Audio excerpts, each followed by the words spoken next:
বরের সাথে ঝগড়া করে এলে আমাদের মা যা করে। মা, হ্যাঁ এ কি রে, তুই হঠাৎ কোনো কিছু না জানিয়ে চলে এলি যে? জামাই বাবা জীবন কোথায়? আমি আর ওই বাড়িতে ফেরত যাব না। তোমার জামাই আমার সঙ্গে সবসময় অশান্তি করে, সবসময় ঝগড়া করে আমার সঙ্গে। আমি আর ওই বাড়িতে যাব না। আমার আর এইসব অশান্তি আর ভালো লাগছে না। আমার ভোলা ভালা জামাইটার উপরে দোষ দেওয়া আমি খুব ভালো করে জানি। আমার জামাই তোর উপরে কোনোদিনও চিৎকার করতে পারে না, উল্টে তুই ওর উপরে চিৎকার করিস। হ্যাঁ হ্যাঁ মা, তুমি আমাকে এইসব কথা বলছো? আমি তোমার মেয়ে মা। কেন রে? আমি তো হঠাৎ একদিন তোর শ্বশুর বাড়িতে গিয়ে দেখলাম তুই জামাইকে দিয়ে রান্না করানো, কুটনো কাটা, বাসন মাজা, ঘর মোছা সব করা। তারপরও তোমার ওই বরকে পছন্দ হচ্ছে না। তোমার আর কোন বরকে পছন্দ হবে? মা, তুমি এইভাবে আমার সঙ্গে কথা বলছো কেন? নিহাত ওরকম ভালো মানুষ বরটাকে পেয়েছিলিস তাই, নইলে তোর মতো একটা পিস মেয়েকে বিয়ে করা আর সহ্য করা কোনো অন্য পুরুষের পক্ষে সম্ভব নয়। যা বাড়ি যা।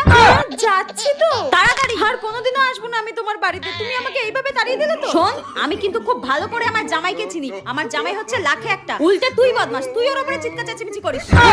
আজব তো।